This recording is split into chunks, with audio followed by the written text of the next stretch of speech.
Good evening. On behalf of the Clinton County Republican Party, I'd like to welcome you to our candidates tonight. This evening you will be addressed by the candidates that are seeking the contested offices for the municipal bench, for the mayor of the city of Wilmington, and for the president of council, as well as some of the various wards. Our format this evening is going to be fairly straightforward. The candidates will be speaking to you for 3 minutes each. I'm going to ask that they try to impress you by showing how disciplined they are, by keeping me from having to remind them that their 3 minutes are up. But I will give them a little wave when they're down to the last 10 seconds. After they've done their introductions, we will be taking questions from you, the audience. Our county engineer, Jeff Lankus, and Colonel Prickett are going to be taking questions. You're here in the back. We have note cards, so we ask you write your questions as legibly as possible. If your question is for all of the candidates, please write all up in the top right corner. If it is for the court, please write court or judicial up in the corner, city council, president of council, and mayors. We're asking that the questions not be directed specifically to one individual. Following that, we will be having 1 minute closing arguments so that they can make a last-minute pitch to you to convince you that they are worthy of your vote. And then after that, we'll be dismissing you. This evening, I would like to recognize the candidates that are not contested this evening. I believe all 4 of the city council contestants that are not being contested are here with us this evening. I believe Joe Spicer's here. Joe, are you out there? Okay, for the 3rd ward. Randy Milburn. Randy's out there for council at large. Linda Eichelberger. Okay, Linda's here with us. And Mark McKay, council at large. Okay, this evening we're going to go ahead and start with the 3-minute introductions. And we're going to start at this end of the room. We're going to work our way across. So, we're going to be starting with Bob Mead tonight.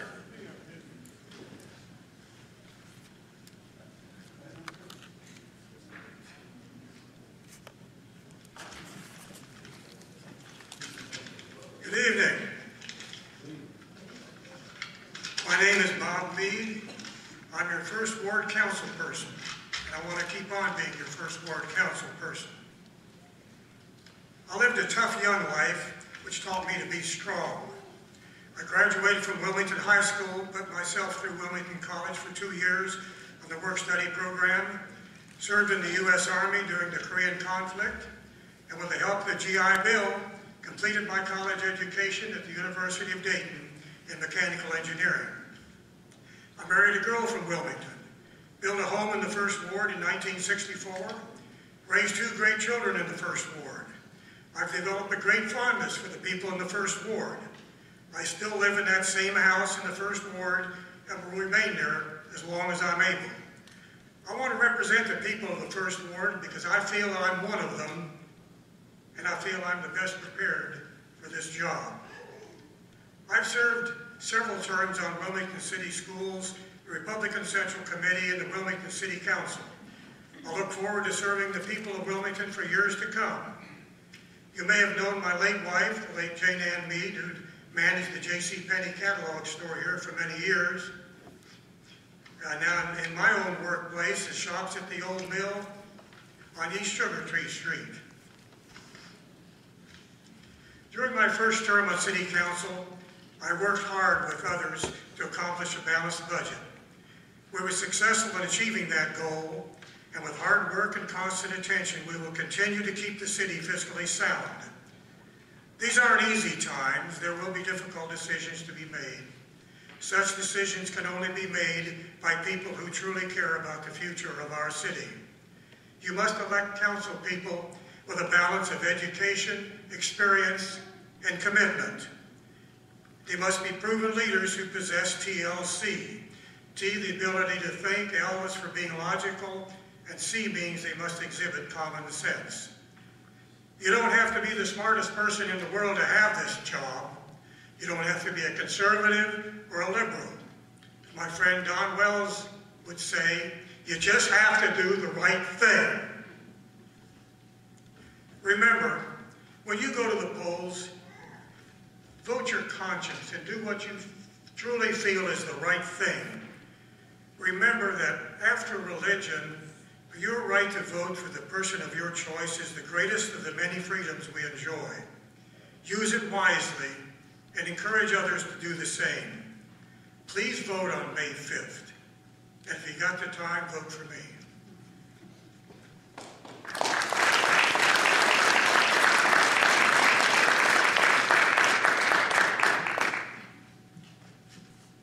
Thank you, Bob. Jonathan McKay.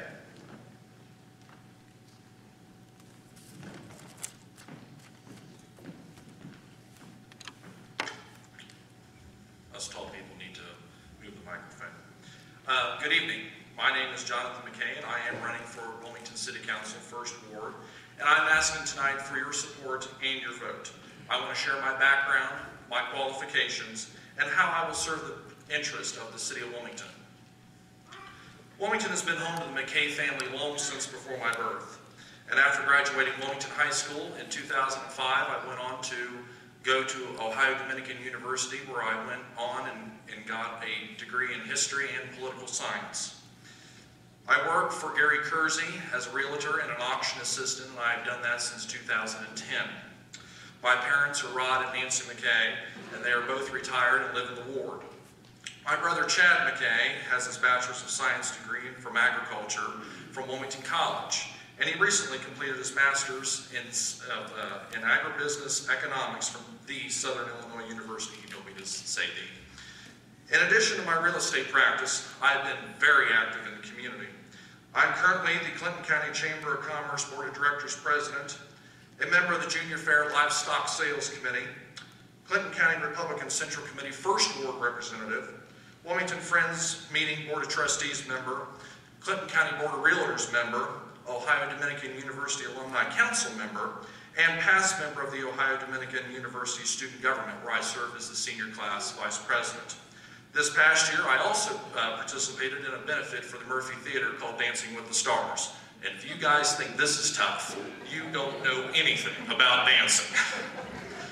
I believe I'm well qualified to assume the all-important duties of being City Councilman, including maintaining a balanced budget, watching over your tax dollars, and making sure that the city can function as a whole.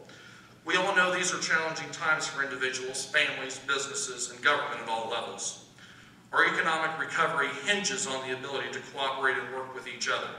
If elected, I'll work with the auditor, mayor, treasurer, and other members of council to maintain a balanced budget. I'll continue vital city services that you all have come to know, want, and need. I will also work to take the politics out of City Council. We're citizens first. We're not Democrats, we're not Republicans. We are Wilmingtonians. Most of all, I will do what I can to bring jobs into this community. We must never stop striving for the employment that is so needed. As your City Councilman, I will always be mindful that I am elected to serve you and not my own vested interest. Thank you.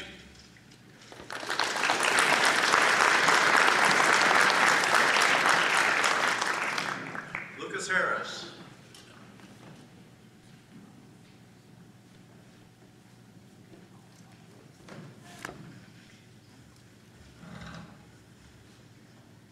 Hello, I'm Lucas Harris, and I am a candidate for Wilmington City Council as councilman in the 2nd Ward. This is my first venture into politics, so I do know I have a lot to learn. I do not have all the answers, but I do believe I'll bring new eyes to old problems. You will find me very approachable and truly interested in the issues, not just in the 2nd Ward, but in the entire city. I am extremely excited about the opportunity to become a councilman and to be able to give back something to those and to the city that has helped me so much to achieve my goals. I am very much homegrown. My mother graduated from Clinton Massey High School and my father from Wilmington. I was born in the fall of 1987 in Clinton Memorial Hospital. I graduated from Wilmington High School. I then went on to pursue my business degree at Wilmington College. In 2010, I graduated with my business degree. am very fortunate to be able to use my degree. I currently hold the position of Vice President at Melvin Liquid Fertilizer, a small family-owned agricultural business that has been operational since 1956. I am very proud to be from this town and to have an opportunity to give back to it. I also think it's exciting to be able to live and serve an award with one of the city's biggest employers, Wilmington College. I believe that my experience with the college will help me facilitate an even better relationship between them and the city. The people of this ward are also very unique. I have been out meeting many of them campaigning. They are some of the most interesting people and some of the most passionate people I've ever met in my entire life. They seem to care very much about the city, and I am truly looking forward to working with them to solve the issues that concern them. Thank you.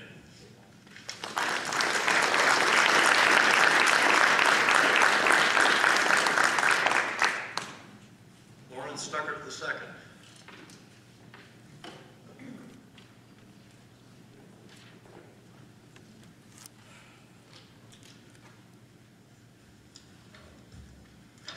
Hello, I would like to first thank the Republican Central Committee for having this. My name is Lauren L. Stuckert II, and I'm running for City Council 2nd Ward. I'd like to start by saying that I've lived in Wilmington in the 2nd Ward for several years now, and as a result, I have a strong desire to see the city function in a positive way. I have a wife, a child, and I want things to be right for my family and for yours. I feel that all city expenses have to be measured within the limits of the current revenue. I believe this is possible by making decisions to spend money more wisely, like spending to repave streets instead of spending to increase wages. I believe the current economic circumstances of Wilmington, as outlined in the most recent U.S. Census data, should be considered when spending money that is provided by tax dollars of people in our community. I believe we have to include in our spending an ongoing annual repaving of the streets. I do not believe we should be talking about removing additional money out of the Wilmington economy by way of additional taxes. I believe the landfill should remain strictly in the control of the city until it's time to close it. The landfill should be used for citizens in this area only, filled to its full capacity, then closed and converted into something which will benefit the people in our city. I believe a long-term plan for the landfill should be clearly stated by city administration and made public, and that the plan should be spelled out in detail. I oppose any plans to convert it into a commercial landfill. Under current economic circumstances, City Council needs to make informed decisions. So I'm looking for your vote on May 5th to help make the changes needed to help the present situations of the people in our city.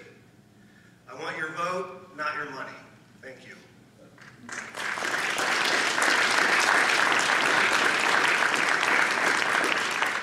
Marion Miller.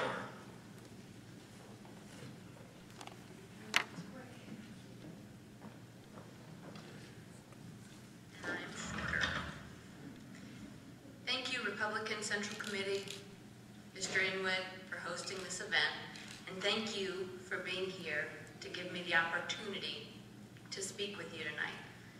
I'm Marion Miller, and I'm running for 4th Ward City Council. I'm running for 4th Ward Council because it's where I bought my first home and started my family. I want to continue to serve while representing where my future is, where my roots are deepening, and I'm eager to continue to work as your public servant. I want to continue to serve to ensure we have a landfill with a long-term plan. A landfill without a plan is my home value without protection, your home value without protection. In my term as finance chair, I've enhanced transparency in city finances. Budget season starts earlier and is discussed openly during city council meetings. I've detailed Wilmington's spending line by line, dollar by dollar, all throughout my first tenure as city council. This transparency should and needs to be continued, and I'm stepping up to continue it. When considering your choice this election, it's important to think how you feel you are represented on council. Do you want a representative to ask the questions you've been thinking? Maybe you had a question in the back of your head and you didn't speak up. But then, oh, that moment of relief when you hear your representative ask that same question.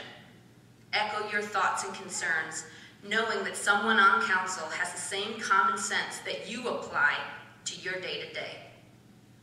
Did they make you feel heard? Do you trust them to represent you in the best interests of the health and future of Wilmington? I want to be your answer to those questions, and I will strive to continue that integrity as your 4th Ward representative.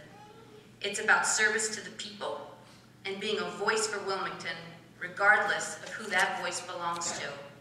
It's about you. It always has been, and it always should be. I want to continue to be your representative that you turn to. I'm listening, and I'll continue to listen. I don't have the answers or claim to know the answers, but I go as far to follow the saying of, if you're the smartest person in the room, you're in the wrong room. But I'm not afraid to ask the questions to the smartest person in the room, and I'll find the answer, and I'll apply the common sense the way each of you do. You look at the problem, top to bottom, inside and out, and apply the common sense. I'm asking for your support to continue to serve, and I ask for your vote. Thanks.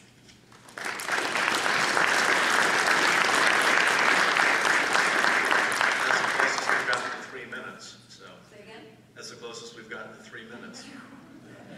Rob Haney.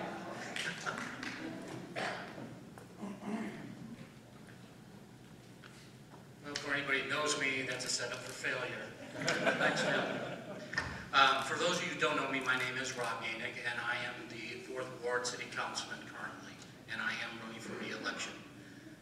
My entire outlook when I put on my hat or jacket each day and get to work on city issues is, how can we make this city better for everybody that's living in it? How can we find the jobs that are needed to move the city forward? How can we bring economic development that is needed, whether it be new jobs, new factories, new distribution centers, the development of the air park, people moving into the homes, those type of things. When I sit on city council, that's what I am thinking of first and foremost with every piece of legislation that comes across before me, is what effect will that have in our ability to recover and move forward. I've been on council now, this is my 8th year. I was fortunate enough to be elected just prior to DHL pulling the plug. So it's been a wonderful time on council. We've had some very difficult years, there's no doubt about it. But here we are.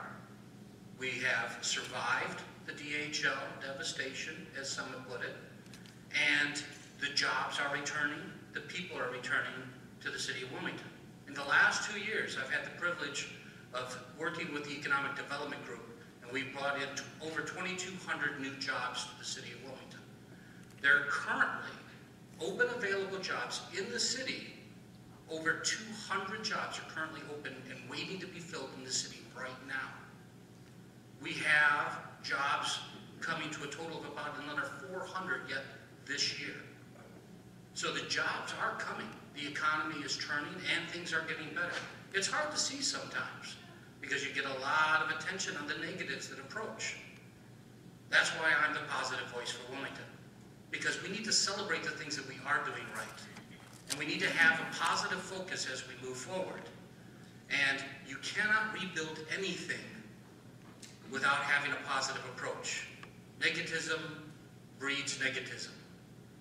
And without a positive attitude, we cannot move forward. And I believe that the methods that we've been using have been fine-tuned every single year. We've been able to cut our budget by 28% since 2010. That's a hell of an accomplishment. Is the work finished? No. but we are moving in the right direction. And so, as Tim whispered in my ear, as usual, I will be the first to break the time limit. But just put on a positive attitude, show up on May 5th, and I please ask you for your vote. Thank you.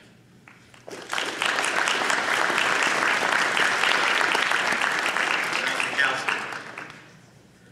Next, I'd like to introduce our current sitting mayor who's running for president of council, Randy Riley. I want to thank you all for being here this evening. I want to thank the Central Committee, the Republican Central Committee, for the opportunity to participate in this forum. I am currently the mayor of the city of Wilmington. I'm finishing my first full term. I'm about 3.5 years through it. Prior to that, I served as a Clinton County Commissioner for 7 years. I've been in public service really my entire adult life. And I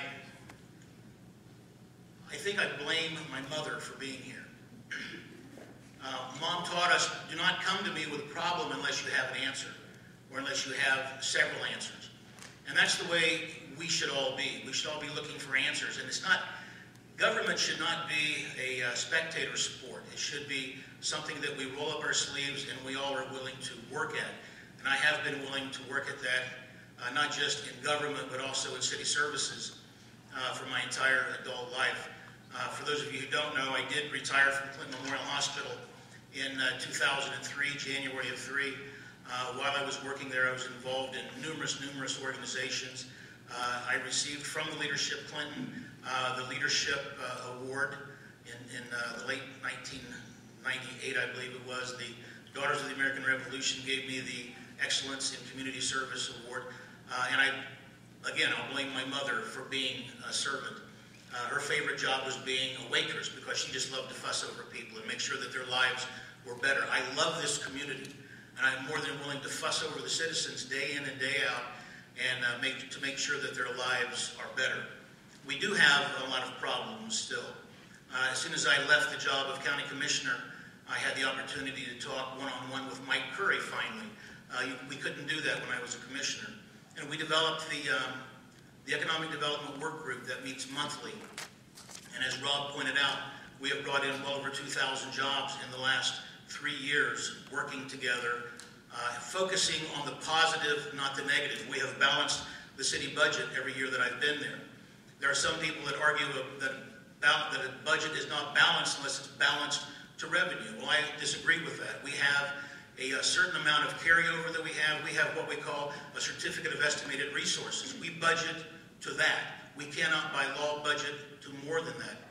But our carryover has increased year after year. Our revenues have increased year after year. And that's not being done by setting back. That's being done by rolling up our sleeves and all of us working very, very hard and very diligently.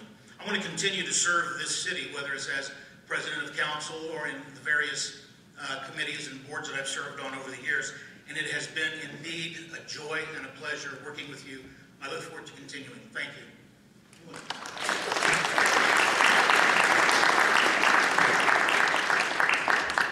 Lauren Stuckert, who is currently holding the second ward seat, is also running for president of council.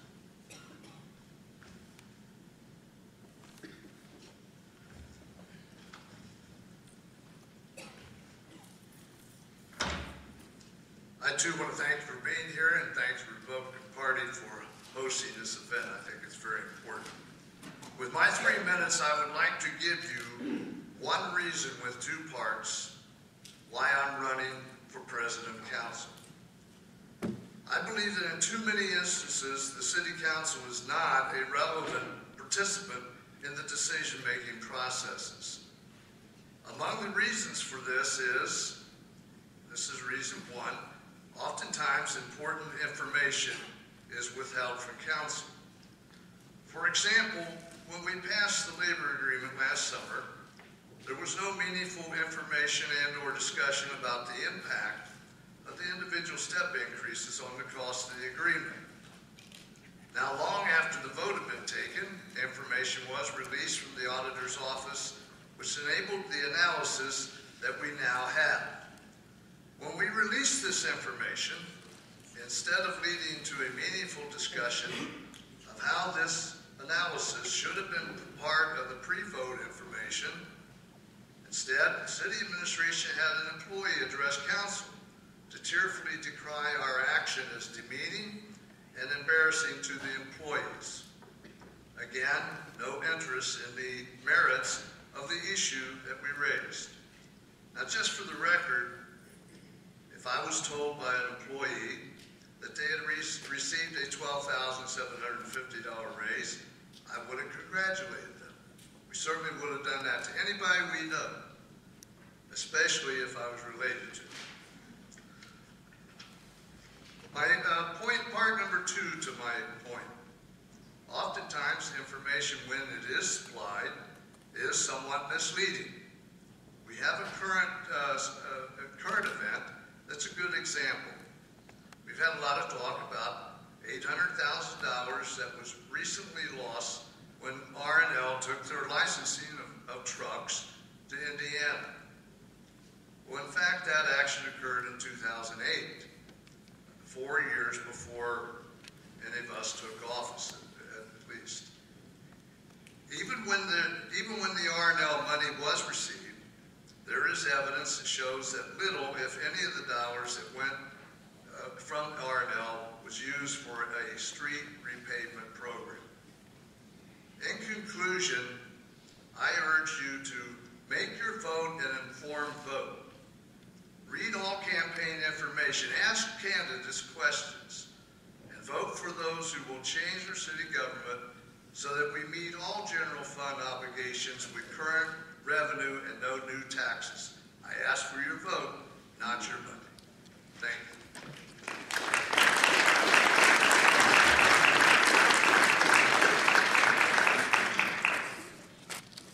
Cindy Peterson, who is our current council president and is running for mayor of Wilmington.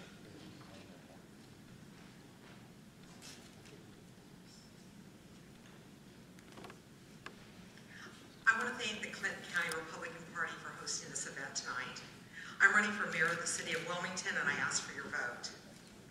I previously served for 7 years as second ward member of council, and I'm currently serving a 2-year term as president of council. I'm employed by United Healthcare and Account Management with my office in Wilmington. I'm responsible for leading the teams that ensure the satisfaction, retention, and performance of large self-insured employers. I have the experience, the demonstrated management strength and leadership skills, along with business and public service experience to be a highly effective and positive mayor. Management is the ability to move someone from point A to point B. Leadership is knowing where point B is actually located. I have both.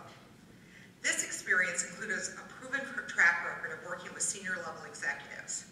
I know the value of establishing, cultivating, and managing business relationships at multiple levels.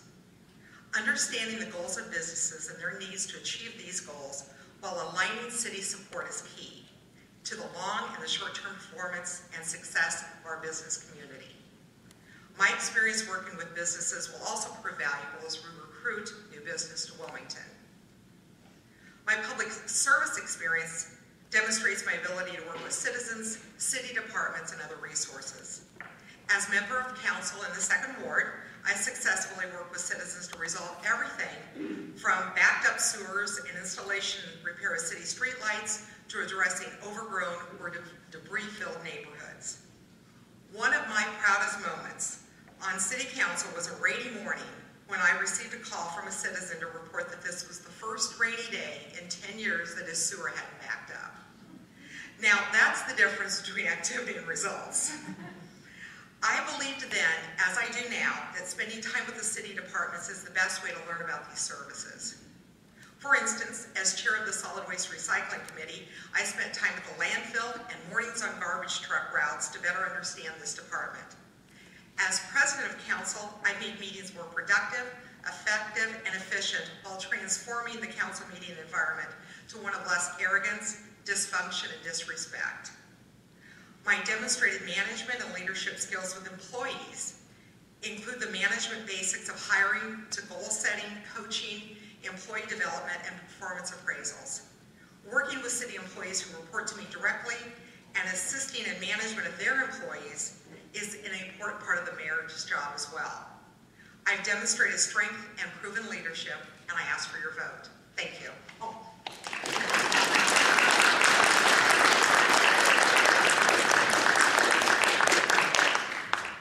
John Stanforth is running for mayor.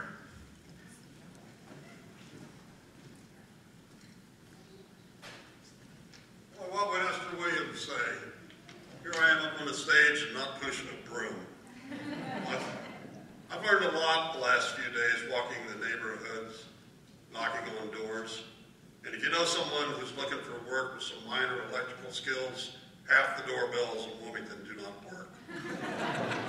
Points about me.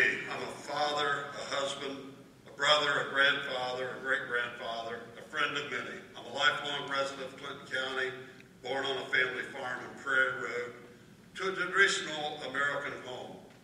My dad was a farmer, my mother was a housewife. I had two sisters, a brother, and uncle who helped my dad on the farm. Milking cows, caring for animals, hoeing a 40-acre soybean field teaches work ethic, $1 million raising. I learned to run a business from Sam Gutman and Ed Loving. Anybody remember the Burger Chef? I ran it for 6 years. Profit was not a dirty word. Without profit, the company does not survive and you do not have a job. They taught me how to treat employees fairly and share the wealth. I worked for A.P. Evelyn. Nick gave me an opportunity to work with highly skilled tradespeople who took great pride in their work. I remember the old German bricklayer, Bill Dushman, saying it might be Nick's name on a sign, but it's my work. I learned never to compromise on quality. It is your work. I'm a successful businessman. I owned a construction company for 35 years. I was a home inspector for 20. I still own Davis Drive Store and Lock, and my first love, our family farm. My daughter and her husband and the 6th generation live there. I've served on numerous boards in the community, the Chamber of Commerce, Leadership Clinton. I'm the past president of the Miami Valley National Association of Remodeling Industry, and I served on their national board for 2 years. I was active in Boy Scouts, Scoutmaster, Assistant Scoutmaster, District Chairman, and I served on the Executive Board for the Robert E. Hadley District Council for 2 years. I was the 4-H advisor for 30. My mom was one for 25. And I'm Lori's best volunteer at the park. We planted trees beside the 4 seeds trails, cleared honeysuckle, cleared trees at the dog park, and anything else that she asked me to do. I was the charter president of the AM Rotary. I want low taxes, good streets, safe neighborhoods, good parks. I want a place where my kids can make their home and find jobs and opportunity. A place where employers will want to set up their business or expand their business. A place where employees will want to live. We already have so much to offer. A small town atmosphere, great schools, affordable housing, Wilmington College, Southern State, industry that is hiring, and we're close to a metropolitan area. I'll take this leftover time in a minute.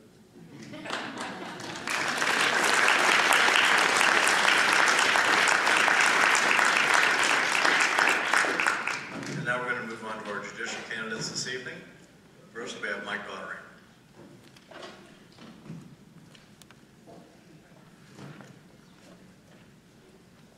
Good evening. My name is Mike Daugherty. Please vote for me because I'm here to lead, not to obtain. Clinton County has been blessed with judges who lead, yet who do so with the heart of a servant. The job we candidates seek is not a reward for a career of prior service. Neither is it a step on the ladder of a career. It is an opportunity to serve and to help this community when we need it the most. Clinton County Municipal Court provides justice for thousands of people each year. We frequently talk about the misdemeanor and traffic cases because that's what makes the paper. But thousands of civil lawsuits, evictions, and collection matters are also decided there and must be decided effectively. Moreover, the court supervises necessary recovery services to hundreds of people who we as a community need to be free from addiction. Some of them need to be jailed. Some of them need other solutions. And the judge of this court must wisely apply the law to each person's situation. People matter. This court is a unit of government employing over a dozen people with a cash flow of over $2 million each year. The municipal court must interact effectively with city and county government and operate within the rules and the guidance of the Ohio Supreme Court. The court needs a leader. That leader must be willing to serve.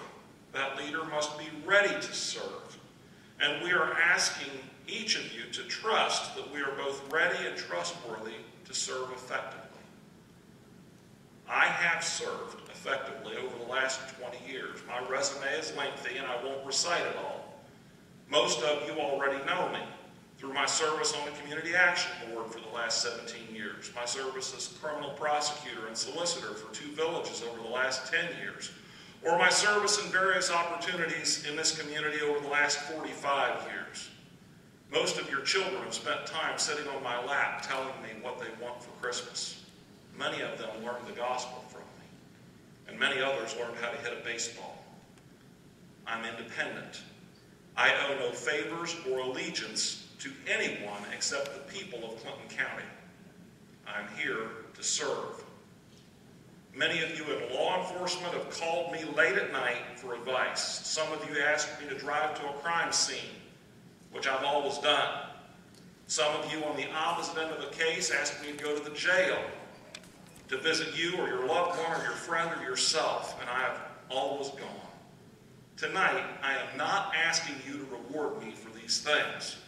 I'm asking you to consider them as proof that I will continue to faithfully serve the people of this community as I have done for so long. I'm asking you to believe that I have the demeanor and the personality to treat every person right. I'm asking you to vote for me because you know that I will do the best job. These are good people I'm standing with tonight, including the man behind me with the clock. And without disparaging them in any way, I will do the best job for you, for all of us, because this job is not about me, it's about the people of Clinton County. Thank you.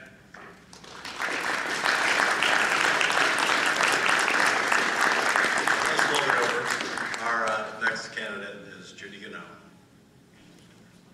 Good evening, and I too would like to thank the Republican Central Committee for allowing me this opportunity to speak with you about my background and my qualifications to be your next municipal court judge. I'm Judy Gano. I've been married to Alan Gano for almost 30 years, and for the record, Alan is now retired. We have a daughter, Jackie, who's a second-year vet student. I've been practicing law for almost 36 years. I started my professional career in my hometown of Jonesboro, Arkansas, where I opened my law office after graduating from law school. A few years later, I was elected as the city attorney of Jonesboro. One of the questions that I've been asked a lot is, okay, Judy, how did you get to Wilmington? Here's the abridged version. It just so happened that I attended a conference in Fort Worth, Texas, at the same time that Wilmington's then Director of Law, Alan Gano, was attending. We met at Billy Bob's at a social function, and a few months later, he proposed marriage to me on the steps of the United States Supreme Court building after we had had a private meeting with Justice Sandra Day O'Connor. And if any of you don't believe me, I actually have proof. Once I settled into practicing law with Alan here in Wilmington, the Wilmington Prosecutor's Office had an opening. I stepped into that position in 1986 and held it until 1992 when Alan was appointed as the juvenile probate judge. At that time, I was appointed to fulfill his unexpired term as Director of Law. I then went on to run in the election and won that position. I held that position until my family and I moved outside of the city on the family farm in 2000. Now, the Director of Law position was considered part-time. So during that time, I also operated my private law office. I also was the village prosecutor for Blanchester for approximately 10 years. After I gave up that position, then I became the law librarian and held that position for about 13 years. During all of this time, occasionally the county prosecutor would appoint me as a special prosecutor to handle felony cases when he had a conflict. I've been named as an outstanding woman of Clinton County. I'm very proud of that honor. The leadership Clinton appointed me as their Civic Leader of the Year in recognition of my extensive community service work. I know many of you know that I co-chaired the effort to get the children's playground at the David Williams Park. My experience and as magistrate for Judge Ruddick, I think qualifies me to be the municipal court judge, and I would ask for your vote. Thank you.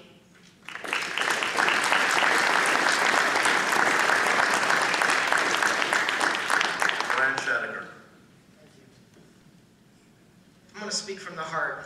I didn't prepare a speech, and I'm just going to speak from the heart. My family's been in Clinton County for more than 175 years. I graduated from Wilmington High School.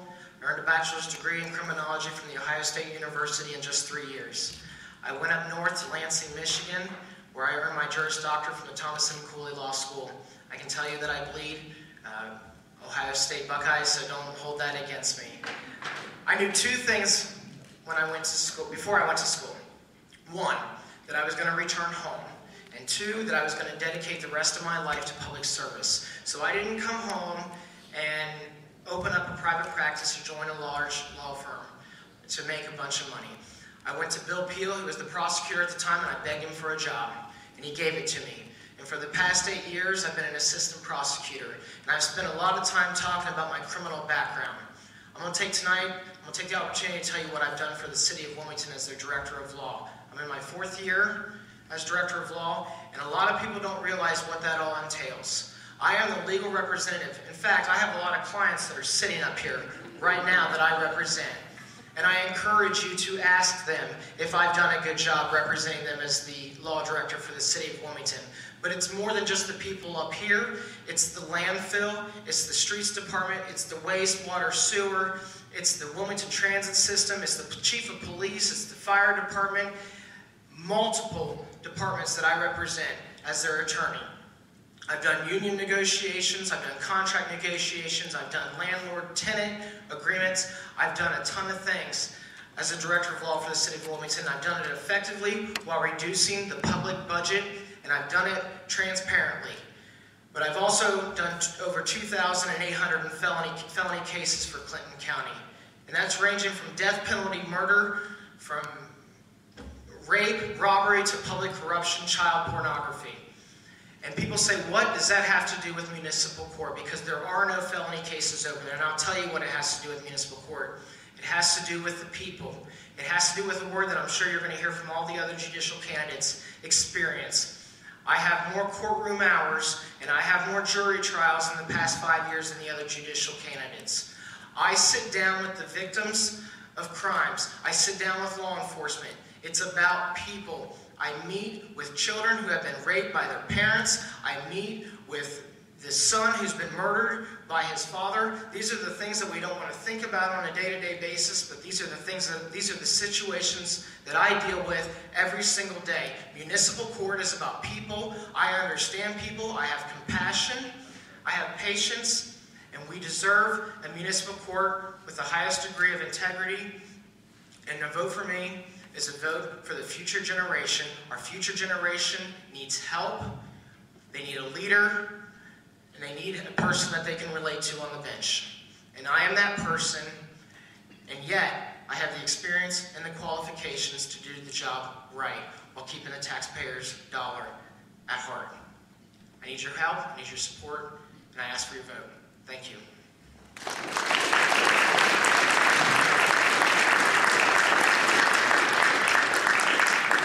Rich Federley. So finally, we're the last one. For those of you that don't know me, my name's Rich Federley. I'm a local attorney here in Wilmington. Been here since I was born in 1968 at Clinton Memorial Hospital, son of Rosemary and the late Richard Federley. Wilmington High School in 1986, graduated Wilmington College in 1990, graduated the Ohio Northern University College of Law in 1993. I had other job offers, but I wanted to come back to Clinton County. This is my home. These are the people I know. This is the kind of lifestyle I know. I did not want to go to a big city. Brian and I were at the Tea Party meeting last night because it's what politicians do. And at the end, they opened questions up for the speaker, who was Justice Sharon Kennedy from the Ohio State Supreme Court. And the one question that really stuck in my mind, one gentleman asked, I know that there are 4 candidates running for Clinton County Municipal Court, but I don't know any of them. How do we get to know these people? I don't know who to vote for. This is how you get to know us. This is what politics, to me, is about. It's not about putting up 2,000 signs in people's yards. It's not about ads in the News Journal, although I know the News Journal appreciates our business. It's not about ads on the internet. It's about going door to door, meeting people, and letting them see what type of person you are. I don't have any endorsements. I don't want any endorsements, because to me, that could be construed as a candidate favoring one sector of this community. A judge is required to be fair and impartial, and that's what I've been. I've not accepted any contributions from anyone. I've not asked for any contributions from anyone. I don't want your money. I'm here to get your vote. I'm here to convince you that I am the most qualified and experienced candidate for the Republican nomination for Clinton County Municipal Court Judge. I've been an attorney for almost exactly 22 years now. For 12 of those years, I served as one of the appointed acting judges for Clinton County Municipal Court. The prior municipal court judge thought enough of me to ask me if I would be willing to fill in for him on days when he was on vacation, or at a seminar, or just out farming. I said, sure. I practiced primarily in municipal court, and Judge Carey saw fit enough to allow me that honor to be the acting judge for 12 years. I don't have prior prosecutorial experience, but I have the experience in the position that I seek. I would like to thank you all for coming out this evening. I would like to thank the Clinton County Republican Party for putting this on, and I would appreciate your vote on May 5th. Thank you.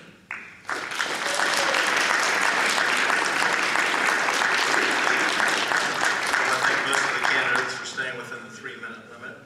Not everybody managed to do that.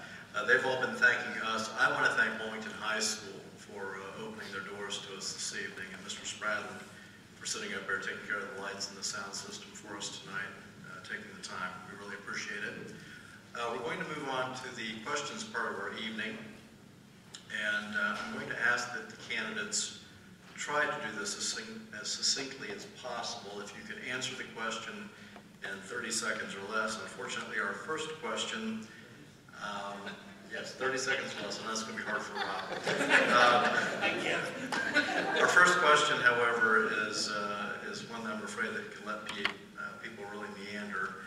We're going to start at the opposite end, since we started at that end before. And this is a question to everybody. And the question is, why are you seeking this office, and what makes you the best candidate? So, Rich, come back up here. To keep it under 30 seconds, my answer is yes, I am. As I stated, in my opinion, I'm the best qualified candidate. Why do I want this job? Because I've been blessed, we've been blessed in Clinton County to be well served, to be well represented by fair and impartial judges, from Common Pleas Court General Division to the magistrates of Common Pleas Court, down to municipal court, juvenile court. All of the judges who have preceded me, I have great respect for, and I've learned a lot from them. Again, I am the only judicial candidate that has experience doing the job 12 years that all four of us seek. That's why I believe I'm the best candidate and the most qualified candidate. Thank you.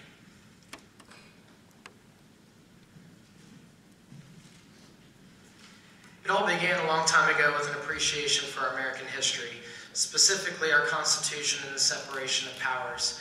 And I've always been captivated, and I still am, by the judicial branch. But why I'm really doing this is, and one reason only, and it boils down to this. I want to ensure that the constitutional rights and the civil liberties that we all enjoy in Clinton County will be protected for the long term. Not just for us in this room, but for our children. And as I said already, our future generation needs a lot of help, and I believe I'm the person who can relate to the future generation, and that's why I'm running for this position. It's for my children. It's so that we can live in Clinton County and know that those rights are being protected and equal justice is being dispensed without personal bias, and that's really all we want in a municipal court: fair, impartial, equal justice, constitutional rights being protected for the long term. I was born here, I live here, I'll be buried in Clinton County soil, and I'm dedicated to protecting those rights for the rest of my life. I'm not sure if this is, yes, this is on. I'm going to save a little time by just passing this down through the candidates. I name dropped a little while ago Sandra Day O'Connor. When I was in junior high school, my hero was Sandra Day O'Connor, and I did finally get the chance to meet her.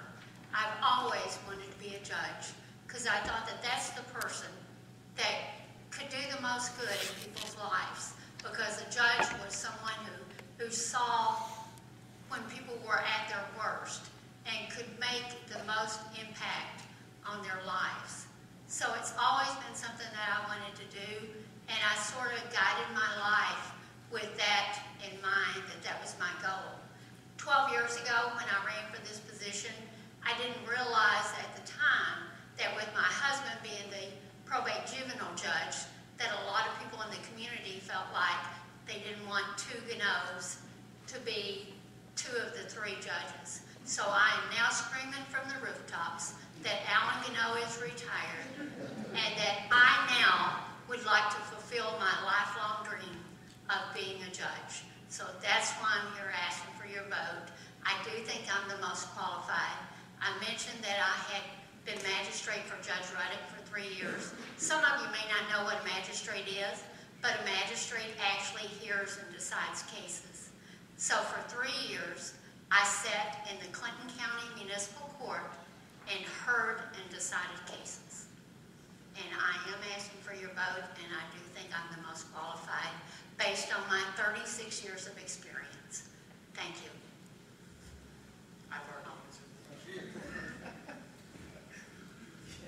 Why do I want to be judge? This community needs someone to do it, and do it very, very well. 3 people died of heroin overdoses in Clinton County last week. Things have to change. Things have to improve.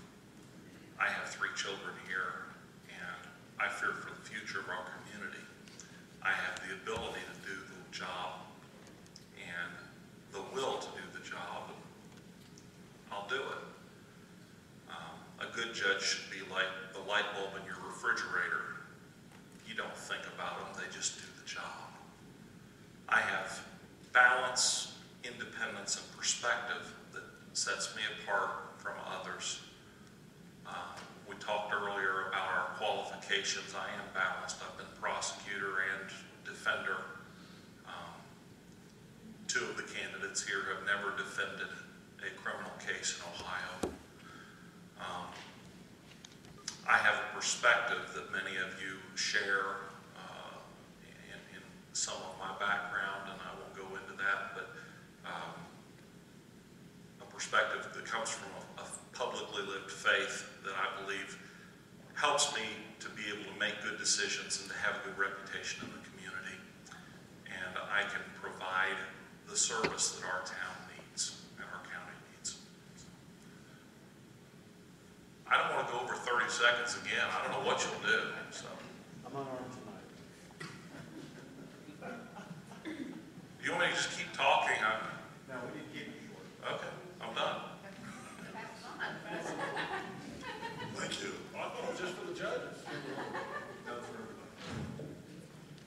he was going to give it up. Why am I doing this? Because I couldn't talk Rick into it.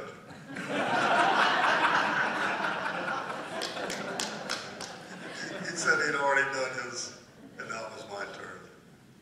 And then I remember what Van Pratt said, if not you, who? If not now, when? And since I'm retired, no longer in business, I don't have to worry about working for Democrats or Republicans or, I can piss everybody. Whoa. I can upset people if I have to. And I can. If I have to make hard decisions, I will make them. I've been blessed, absolutely blessed, to have a business in this community when it was so prosperous. It was hard to fail. And I want that type of community again for my kids and grandkids. And I just feel it's my turn to give back to the community that I've been blessed to be in.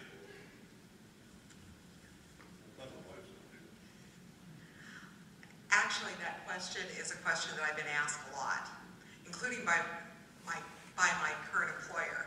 Why do you want to do this? Because my current employer knows that if I'm fortunate enough to be elected mayor, I'm going to be cutting back dramatically at that job.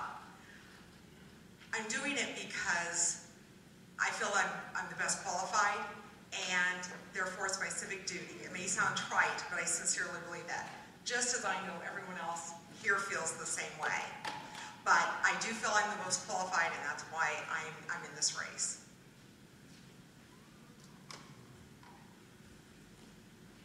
Okay, why am I seeking the position? Like others have said, I've long felt that everyone has an obligation to step up and serve when and where they have the opportunity.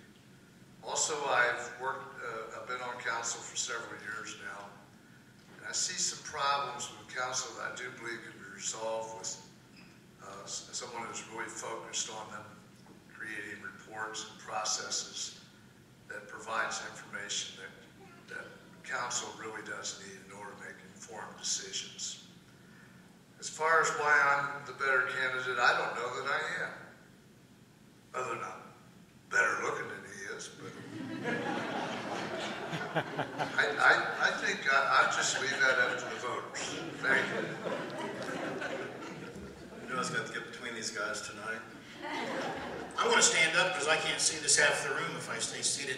And honestly, really, come on. I want to serve. I really was planning on retiring completely from public service to spend more time with my wife Debbie and our grandchildren. We love to travel. I jokingly said when I ran for mayor that I was willing to do twice the work for half the pay. It is half of what a county commissioner makes, but I found out it's about 10 times more work. Sorry, Pat. It's a lot more work. I'm in there every single day working for hours and some 12, 14-hour days. But I enjoy work. I enjoy service, and I want to continue that. I was going to retire completely, but I had several people ask me to continue the good work that we have done. We've added over 2,000 jobs. We have increased the carryover to 25% and have kept it there.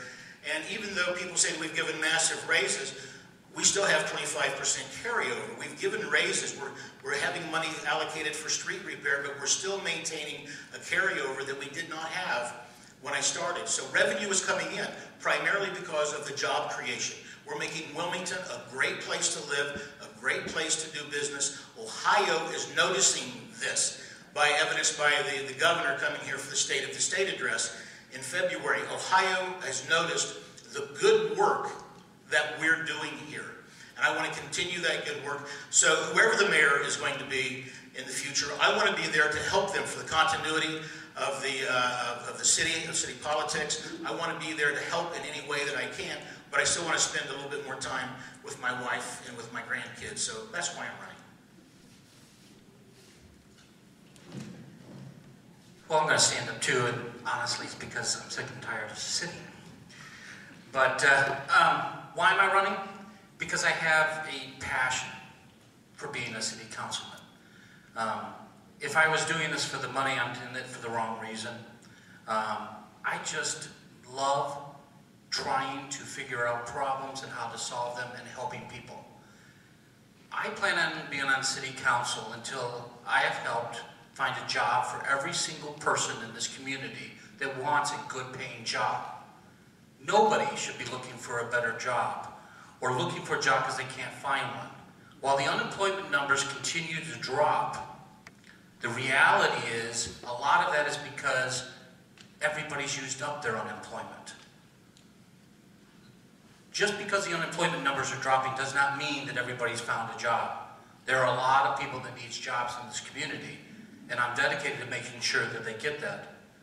I'm also a forward-thinking individual, and I like to create things. That's why I was part of the co-founding team that created Wilmington Succeeds, to make sure that our children are getting the education that they need and have an opportunity to stay in our community and buy a home and set roots down.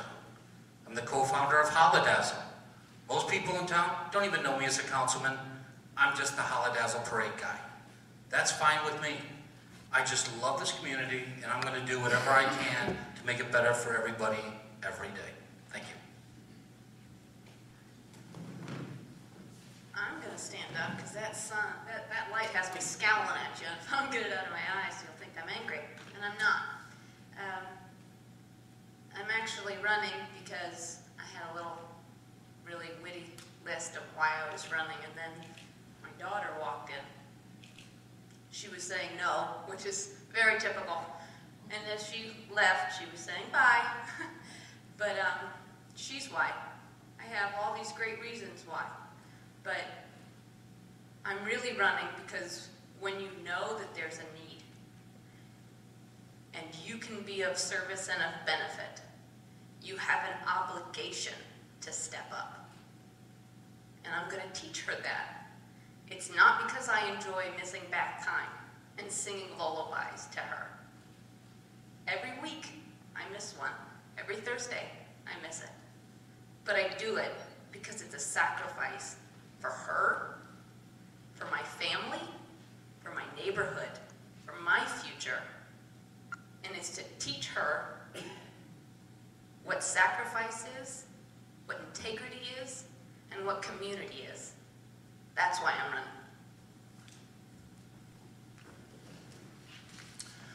I'm running because, like Marion, I also have a new child, and I have a new family, and I just want to throw my hat in the ring and make sure that things are right for my generation and for my child's generation. And I've been sticking close to people like my dad and other council members, and so I've come to learn the concepts used in city government. And I just want to make sure things are right, and I feel that I'm qualified because I've been keeping up with the issues and the concepts. So I want to see this town thrive, and I want to see this community thrive, and especially when my family is living in it. Okay, reason why I decided to run. Well, the building we are currently in is a good example. My freshman year of college, my first year out of high school, I actually coached basketball for Wilmington. I was a 7th grade basketball coach here, and I coached 8th grade every year previous to this current year. I had more free time. I quit doing that to spend more time with my son, but it did remove one thing from my life, and that was something else to be not necessarily competitive in, but something else I can challenge myself with. And I thought this would be a great way to challenge myself to provide a service for our city. I love Wilmington. I love walking around. I love meeting people. I love experiencing everything Wilmington has to give. Some of my favorite things I do are just going into the theater. I love it. And I figured this was some way I could help give back to the city that's given me so much. So, yeah. I'm going to stand up because I'm tired of sitting. The reason I'm running is because I'm just a glutton for punishment. That's all there is to it. The reason I'm running is I want to serve. I have had a vested interest in government ever since I can remember. Dave Bailey, I was literally born in the courthouse. you hired on my mom, and I was literally born in the courthouse. I gave the senior class speech during our graduation. I was the senior class president. Right behind that said podium right there. I served at my college in many elected capacities, and then when I came back to Wilmington, I immediately started looking for things to do. I enjoy serving. I want to serve. I want to improve the First Ward. I want to help it grow. I want to help make sure that the citizens have what they want and they desire. That's what this is all about. This isn't about saying you sit on city council. Oh, I'm a councilman. No. That's the last thing that this thing is all about. The first thing is all about you sitting out there who live in the city of Wilmington. Because you guys deserve the best possible representative that you can get. And I hopefully will be that person. Thank you. Last but not least, when I grew up, I used to run around with a bunch of people that were kind of on the other side of the society group. And we did things that, if we did them today, we'd probably be in reform school. But you get to know a lot of people that way. And I've dealt with people, I've been in management all my life, my entire life. And you get to know people from the wino in the carryout store that wants to bum $1 to the company president that you're going to talk to about a new machine. So I've learned to relate to people. And the other thing is I'm greedy. I want to do all the things that I've wanted to do. I've always been president of various bodies, groups, and I'll work my way to the top and then I'm done. And then the next one and I'm done. Well, I'm out of groups. I don't belong to any right now. So I'm working, trying to serve the city. I love being a councilman. I want to continue being a councilman. I just love it. I just want to do it, that's all. Thank you, Bob. The next question is for the mayoral candidates. Do you believe the city can meet its obligations with current revenue? Ladies first. I do. I think that we can meet our current obligations with our current revenue.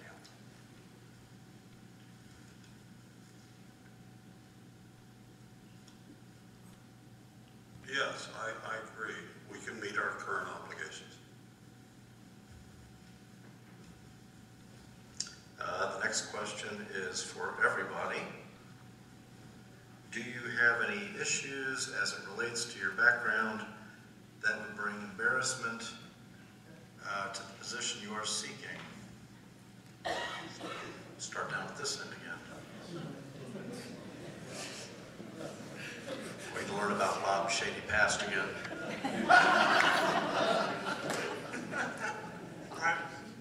Nothing that I know of that's not in my past and has been taken care of by now. I don't know of anything I can embarrass you about except just being myself.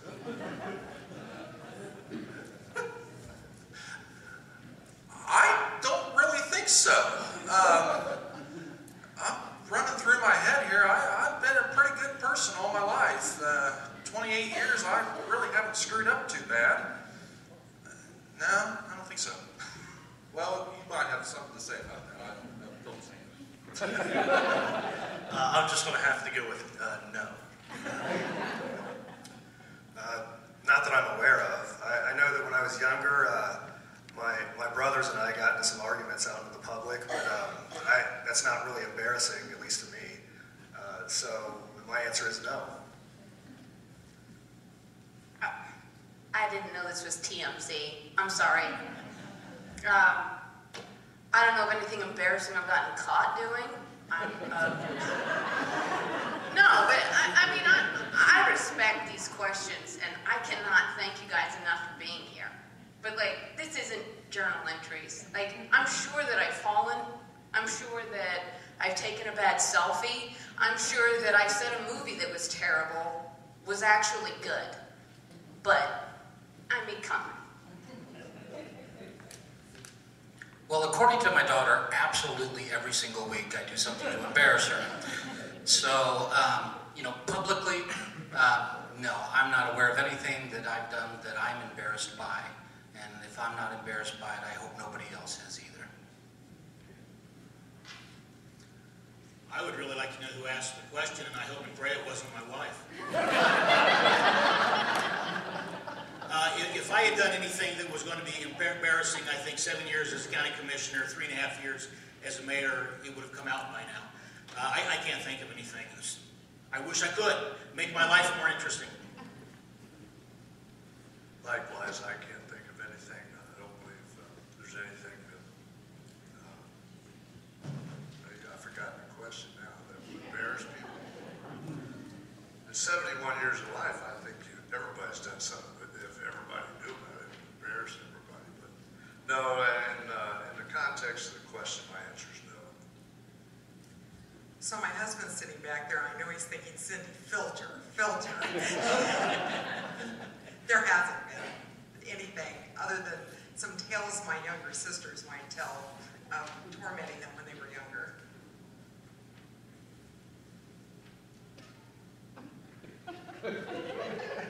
Well, actually, I have. and it's on Facebook, so I might as well. My wife and I took a motorcycle trip to the southern tip of South America. After you ride your bike all day, what you want to do, especially on gravel roads, you want to stop, clean up, then go out and have supper. So, after you shower, and I put on my riding socks. Well, my riding socks for an old guy, they're tall. They're not little ones. They're over the calf. And I don't want to wear my riding boots, so I had a pair of bright blue Crocs that I would wear. And there's a picture of me wearing those with my knee-high black socks. And would you believe that on about day 4, those shoes disappeared, and I know she kicked them under the bed. And there's some guy in Argentina right now wearing bright blue Crocs. That's the honest truth. I don't know how I topped that. I ripped my pants out putting out signs about a month ago. We saw it. I got nothing, sorry. Well, actually, I think the person that asked that question must have been in Blanchester last Saturday, because I actually tripped and fell as I was going door to door. I have a huge bruise on my arm, and I thought I broke my chin, but I've been covering it up with makeup. So whoever saw me trip and fall, I'm sorry. It was embarrassing. I was hoping nobody saw it. But just a price you pay going door to door, because I wanted to meet my public and let them know who I was. Well, apparently at the last Judicial Forum Women's Club, I confessed to every felony in the state of Ohio. So apparently I got up here and said that I've done every felony that is in the Ohio Revised Code. So that was probably a mistake. For anybody to say that they've lived a perfect life, I think that would be an imperfect answer. The key is learning from your decisions. There's nothing I can think of off the top of my head. What I do as the Chief Felony Prosecutor, it seems to be in the newspaper a lot. There are times after cases are done that I wish I would have done things differently, but you learn from those mistakes and you grow and you try to do the right thing the next time, and I think that's the key. Tim, I hope the questions don't get any tougher because... There's a math question later. Oh, that one I can handle. When I was 16, I got a speeding ticket. Back in 2008, I had an assured clear distance ticket. I have been sued civilly twice, once on a malpractice case that was settled, and once by a former city employee where that individual had sued myself, 2 other attorneys, and the city of Wilmington. The city settled that case. I had no say-so in the settlement, so that doesn't embarrass me. Attorneys make mistakes, just like mechanics make mistakes, just like doctors make mistakes. The malpractice case was a mistake on my part. That's why that was settled. Again, the other suit against the city and myself and 2 other individuals, I don't consider that a mistake because I will maintain to this day I did not do what was alleged. The city of Wilmington was not guilty of what was alleged. The other 2 individuals who were part of that lawsuit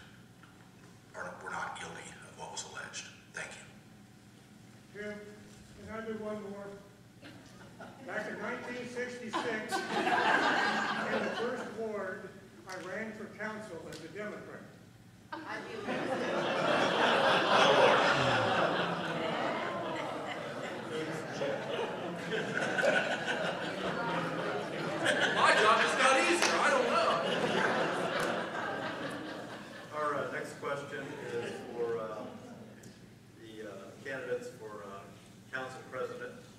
Please explain your position as it relates to employee raises and why it is or is not important to provide them or not provide them.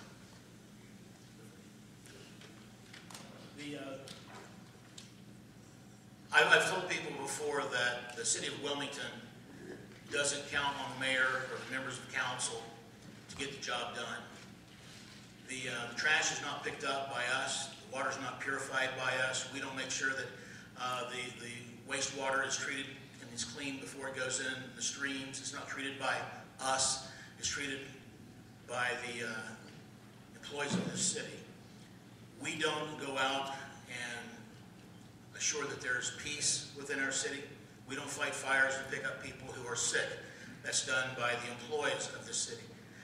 And they were put on a pay freeze, and we implemented a hiring freeze, or Davey rescued it in 2009. It had to be done because of the DHL departure and the financial situation that we could have gotten into. So to stop the bleeding of dollars, we started a freeze. So the employees who received a raise last year, 2014, had not had a raise since 2009. So that's 5-6 years that they did not have a raise. During that same period of time, the consumer price index, the cost of what it does, what it takes to buy milk, to buy bread, to pay your leases, your rent, your mortgage, all of that went up over 12%. So they were actually in a hole because they had not received an increase. Like I said, I don't provide specific services, nor does council provide services directly to the citizens. Those services are provided by the 100+ employees of the city. And not to treat them fairly, not to treat them with dignity and respect would be wrong. They earned the increase that they received. The average was an 8.9% increase. Now, because they were frozen in all of their steps, and every year a new employee every year will get a step increase, which is approximately 5%.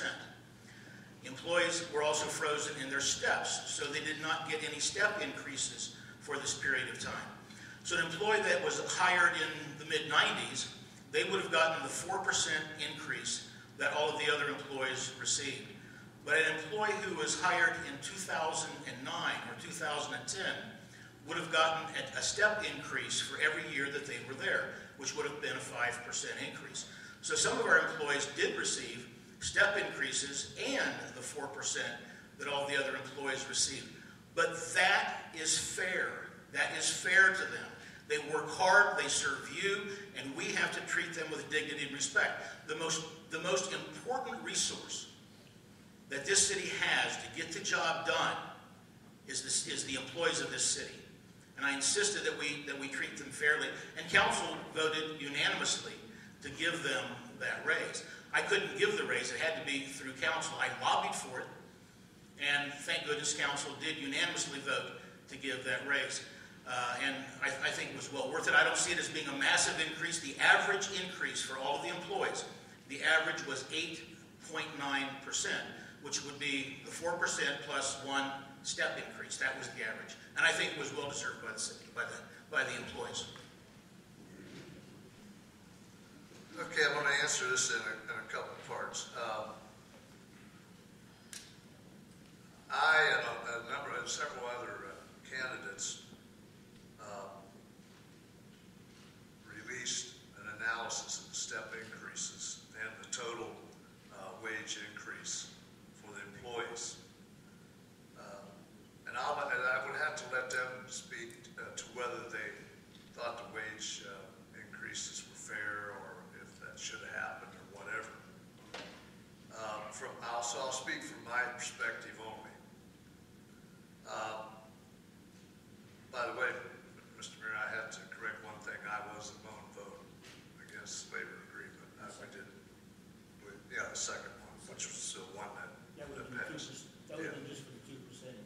Yeah. You voted for the step increases and the first 2%. Yes, exactly.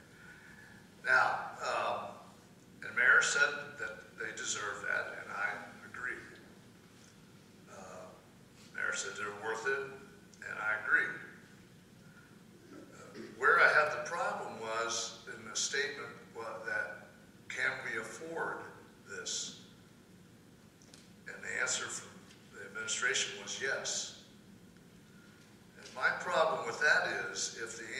is yes, can we afford it?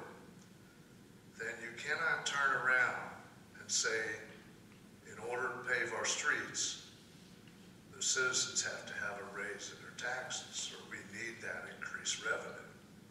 Fortunately, I'm running with a group of people who honestly do believe that we can still afford to do all our services that we need to out of general fund with the revenue that's coming in, and the revenue is increasing. It has for all of last year, and so far this year, it is showing increase also. So I believe that we can afford that, and I'm happy for that. The analysis that we released, the point of it was never about whether the employees did or didn't deserve raises. There were a lot of reasons that were provided, or at least a couple that I heard of from people on why they got raises, and some felt that we should have included those reasons when we put the analysis out. The problem was we really couldn't, because the information was provided without those reasons, because we got the information from the city. So bottom line is, I'm happy that within the context of all things considered, we can't afford their raises, and we can still do what our objective is, and that is pay for everything out of the general fund. Now, it may alter some of the things that have to be done going down the road when you add $534,000 to your payroll costs, but we'll face that. So I hope that answers the question. It never was about the employees. As I said, if I was talking to an employee, I would say congratulations, and I would mean it. If I'm talking to the people who made the plans and gave the raises, the questions would maybe be a little different. But bottom line is, now as I'm sitting here, it looks like we're okay on all ends. Just trying to run out of time this evening. Our next question is going to be for the judges. The municipal court has lots of unpaid fines, perhaps hundreds of thousands of dollars or more. What are your plans to collect these dollars?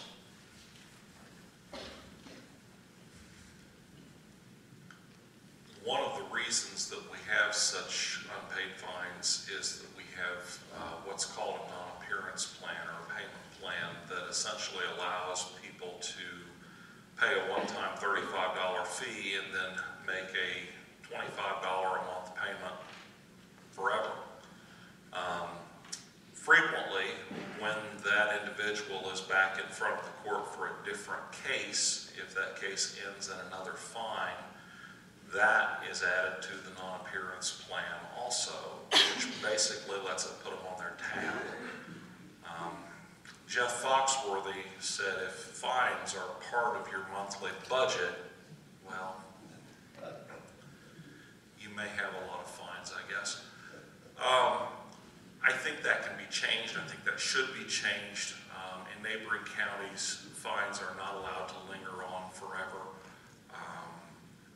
The Xenia Municipal Court uses a third-party company to collect on some unpaid fines. The Ohio Attorney General has a program allowing courts to levy against the state tax refunds of individuals that owe substantial unpaid fines.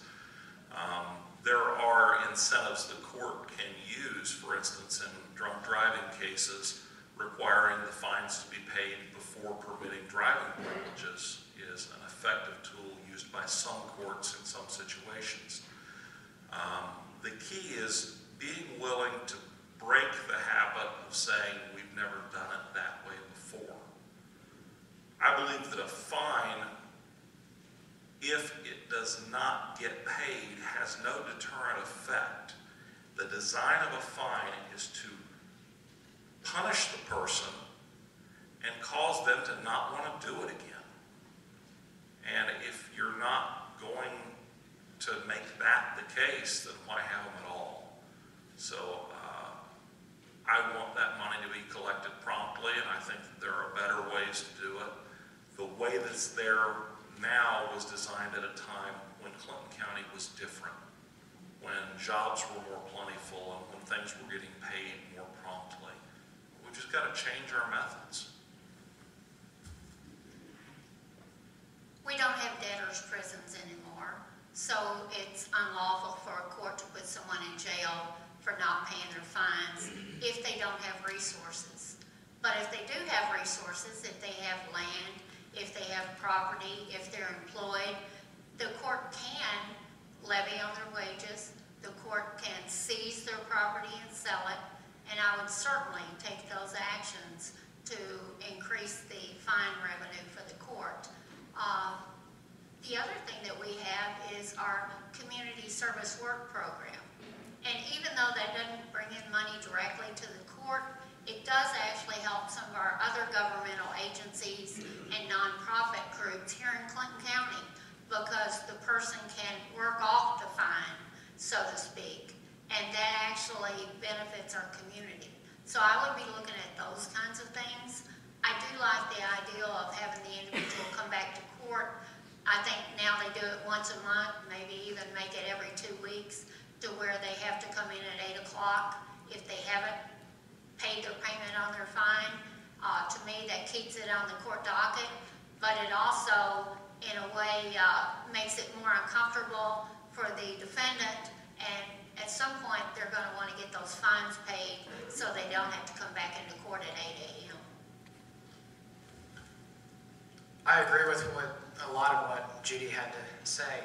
We do not have debtors' prisons or jails in the United States since 1983.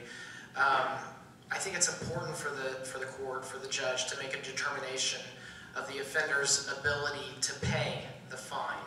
And once that determination is made, then I think the court has an obligation to set up a payment plan and or give the offender the opportunity to do community service hours to work off those fines.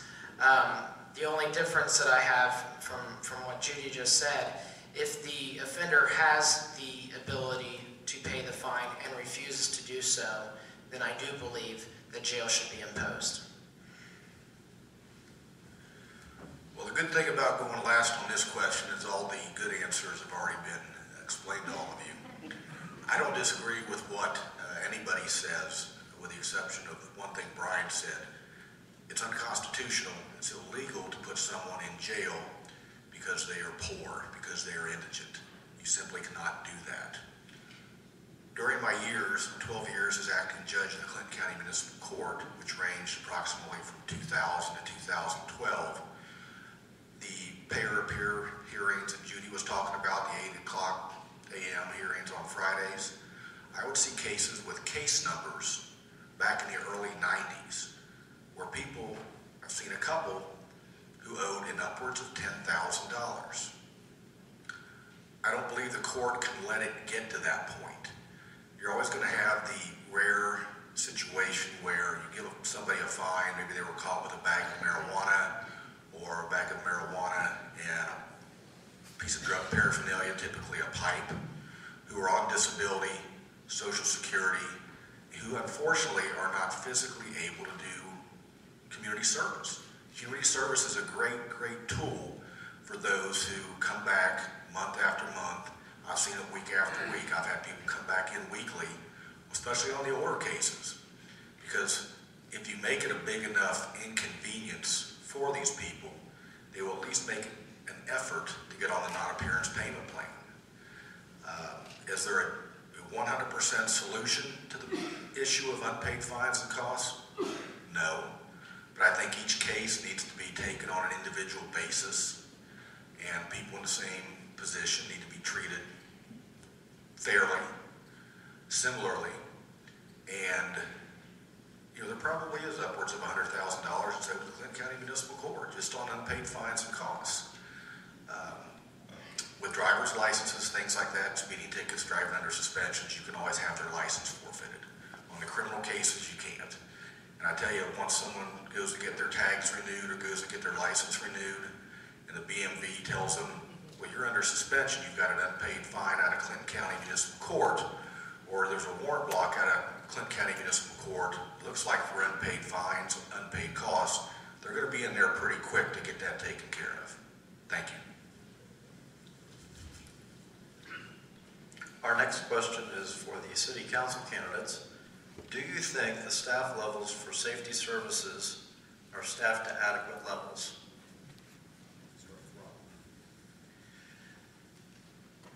The simple answer is no. The police are getting to the point where they should be, but the fire department is understaffed. There's no doubt about it. We need to improve the number of staff available per shift, because when we do have a run, we are running tight and we do have to ask for help. So no, we do need to improve our staffing, especially in the fire department. I would probably mirror similar to what Rob said. I am aware that we have some union obligations for the police that we are working on. I think we're obligated to 21 police, and I think we're operating at 19, and we're working to fill those. So there's still positions that, not only for the safety, most importantly for the safety of the police and fire, but we're also legally obligated to fulfill as well. So I know there is work to be done, and I believe we are moving towards that.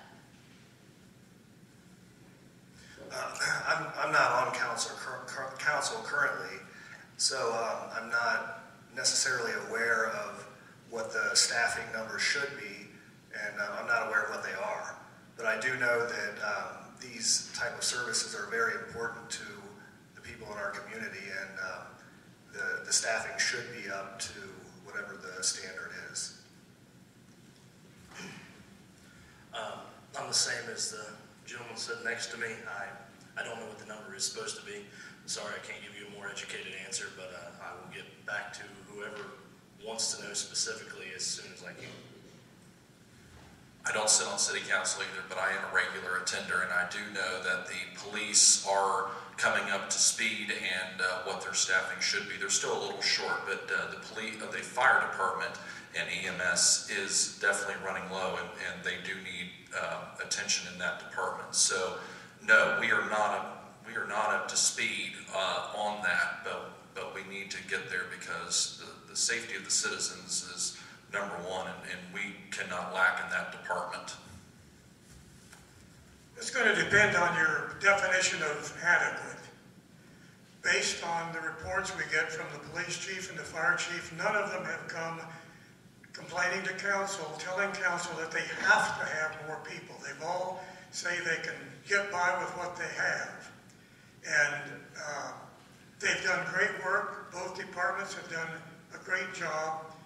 I don't know of any particular shortcomings other than the one that's mentioned. If we have a big call in the fire department, they have to get someone to stand by. But all departments are doing that. So I think for right now, based on what we have to work with, that is the money, that I have to consider it adequate.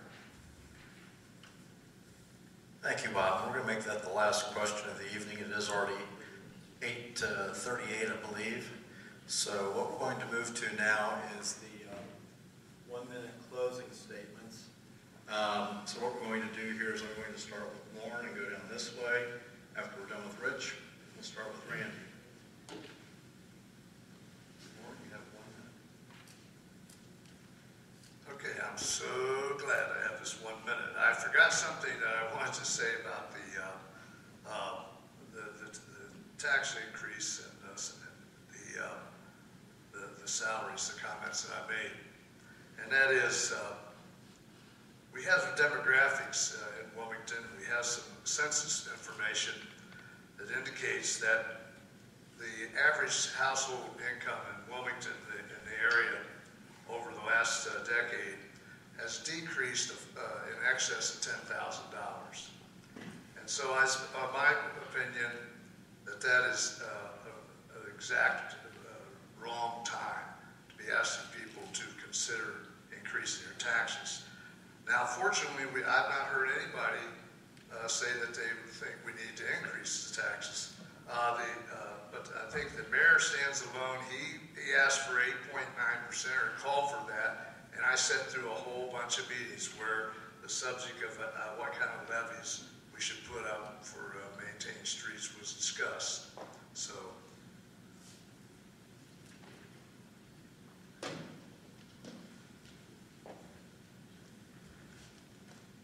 You know, when you go door to door, it's kind of a mixed bag. You don't know what's going to happen when that door opens. 2 weekends ago, a door opened and a woman came out with the document that's been described tonight as the salary analysis. And she said, I have some questions on this. And so I was prepared to ask questions, but she only had one. But the main question was, because it was signed by many people that are running for office, and the question was, where's the independent thinking? And, you know, there's not a right way or wrong way, but my way is independent. I'm not running with anyone up here. But I can tell you that anyone that's up here, I will be able to work with them. I have a demonstrated history of collaboration. I have the qualities required to be a leader of Wilmington, Ohio. Demonstrated leadership and strength, honesty, ability to delegate, excellent communication skills, a sense of humor, confidence, commitment, intuition, and an ability to inspire. I ask the voters on May 5th to allow me to lead the city toward creation of new partnerships and a strong vision. Thank you.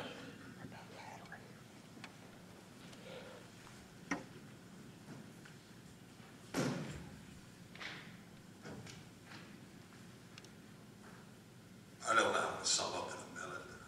You know, there's so much has happened in my life in the last few years.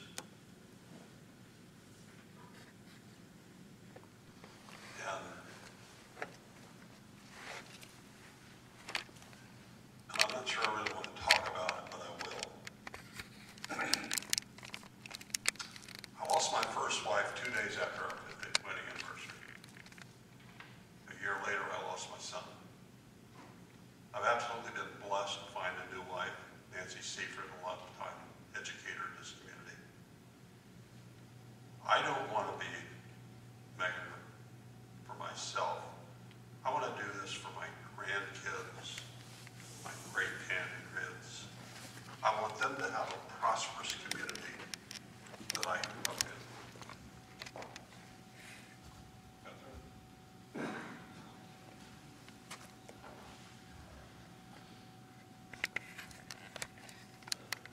If you have to go to court, and I hope that's with a friend, who can you imagine doing the best job? Whose voice do you want to hear coming from the bench? Whose perspective do you want making the decision? Who do you trust? I hope that's me. My name is Mike Doherty, and I would be very grateful for your vote for municipal court judge.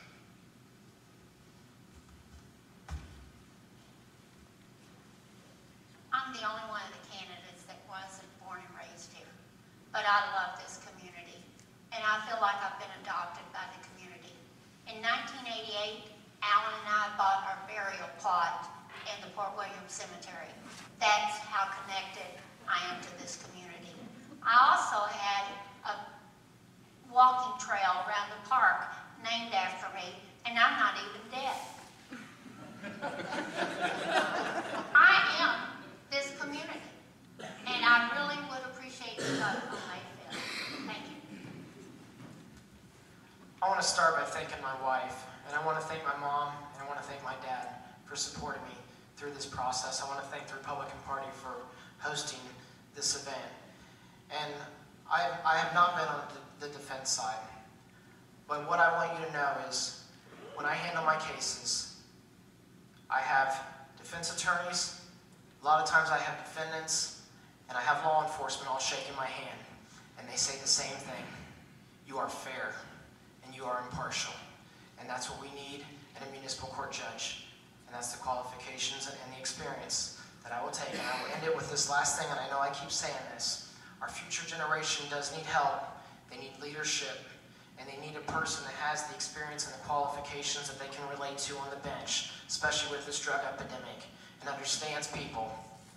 I believe I am the most qualified. I believe I do have the most experience, because experience is not measured in years. It's measured in what you see happen to other people, and it's what you have seen with yourself. And I've seen more in the last 8 years as the chief felony prosecutor than most people should ever have to see in a lifetime. Thank you. This last hour and 45 minutes has gone by pretty quick. I could stand up here and answer questions all night. I've got to be in court tomorrow morning at 10 a.m., so I may have to get a couple hours sleep. But look at the cards that I think I left on all the tables. Mom was pushing it to me earlier that she didn't get a card, so if I missed that table, I apologize. I'm the candidate with the experience. 12 years experience being appointed by the former municipal court judge who you, the voters of Clinton County, voted into that office, elected into that office on 3 occasions. He had enough faith in me that I would be fair and impartial, and he kept me there for 12 years doing that job, doing his job. I'm the one familiar with the job. I think everybody should have one of my cards on the table. On the back of the card, my home address and my personal cell number are listed on there. If anyone wants to call me, I'll be more than happy to answer questions personally. I'll stay up here a little bit longer, here as long as anybody wants to ask me questions directly tonight. That's how much I care about this community, and I want everyone to please come out and vote. And if you see it fit, vote for me on May 5th. Thank you.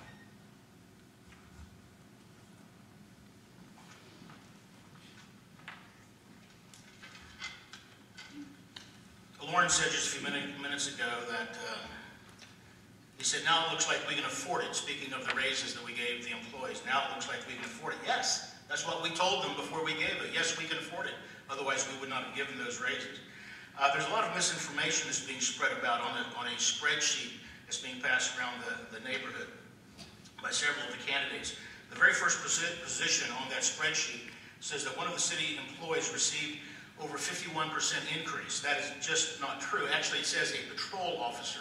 That patrol officer told me it was fine. Use my name. It's Neil Rager. Neil Rager is not a patrol officer. He is now a sergeant. That does not represent a raise. That represents a promotion.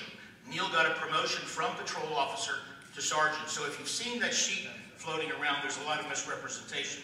Also in conversation about me giving raises or increasing the taxes. I did mention a 0.25% earnings tax increase, not 8.9 that Lauren mentioned a moment ago, 0.25%. But I can't raise taxes. Council cannot raise taxes. The only way the taxes are going to be raised in this city is if the citizens decide that they want more services, that they want better roads. Then it's up to the citizens to raise the taxes. But that's an option for the citizens, not for the mayor, not for the president of council or the council. That is an option that has to be given to the citizens to decide and to vote on. Thank you.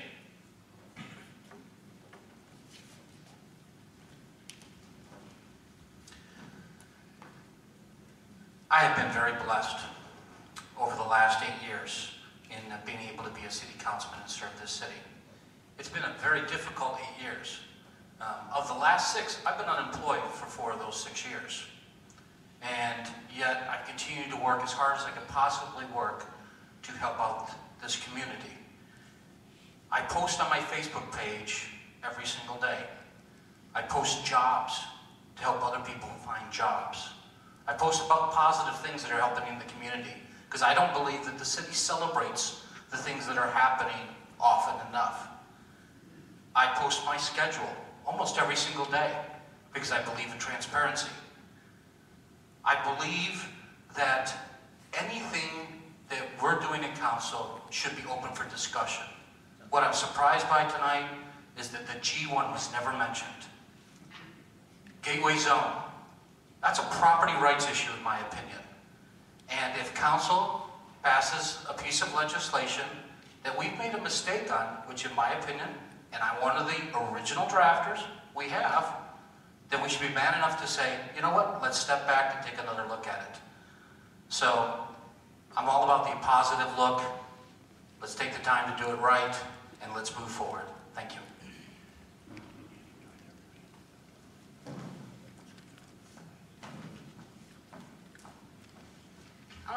again the Republican Party for hosting this event and opportunity, and for your attendance as well.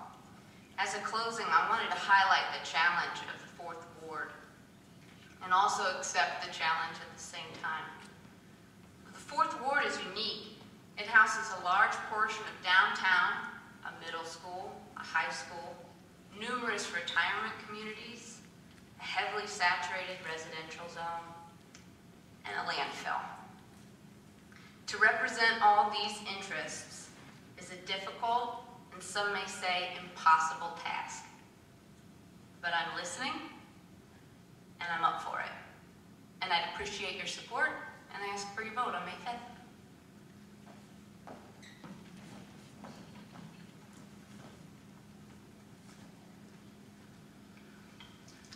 Independent thinkers can see eye to eye on the issues. As an independent thinker on council, I would emphasize that taking money out of the current Wilmington economy is a mistake, especially when people have lost purchasing power in this community. Misrepresentation occurs when the information is not given in detail before City Council is asked to vote on an issue. I would like to get involved in committees to understand more of the functions in this city, because I care about this city, and I would like to thank my wife for the support that she's given to me throughout this whole campaign. And I ask for your vote on May 5th. Thank you.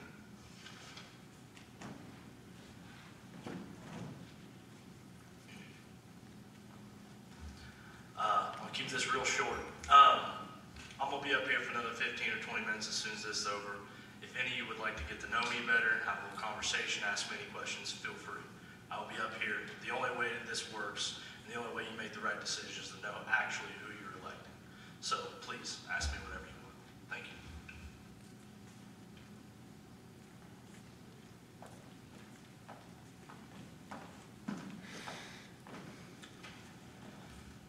There's an invisible strength among the people, and not all of us we all want the same things. We all want our families to have the best community. We want our water to come from our own backyards and not from any other place. We want friendly faces picking us up in our city transit. We want trash collected by our own landfill operation and not an outside company. We want our leaves and sticks and other debris gathered. We want our streets to have great curb appeal. We want to feel safe and comfortable and at ease in an emergency or a crime situation. We want to enjoy the 4th of July and other summer gatherings on freshly green mowed lawns of our parks.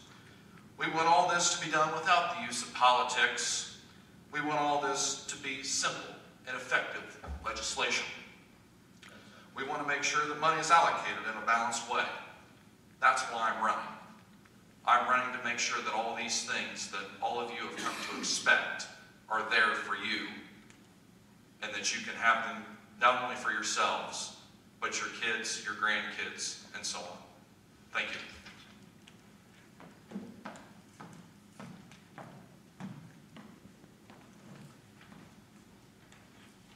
And now for the end. Tonight we have here quality, certainly. We may not have quantity in people, but we've got the quality. I really appreciate all of you coming out. I'm not going to talk about any specific issues. Just say I consider myself a self-made man. I've been working and been totally on my own since I was 17, so I'm independent as anybody can be. I've served in the military. I've told you that I've had the characteristics of a council person, that's education, experience, and public service background. I'm committed to the 1st Ward, and I just want to be your council person again. I'm a great listener. Sometimes I don't talk a whole lot. You go to meetings and you don't hear me say much, but I'm listening, because I never learn much by talking, but I do learn a lot by listening. So don't forget to vote on the 5th.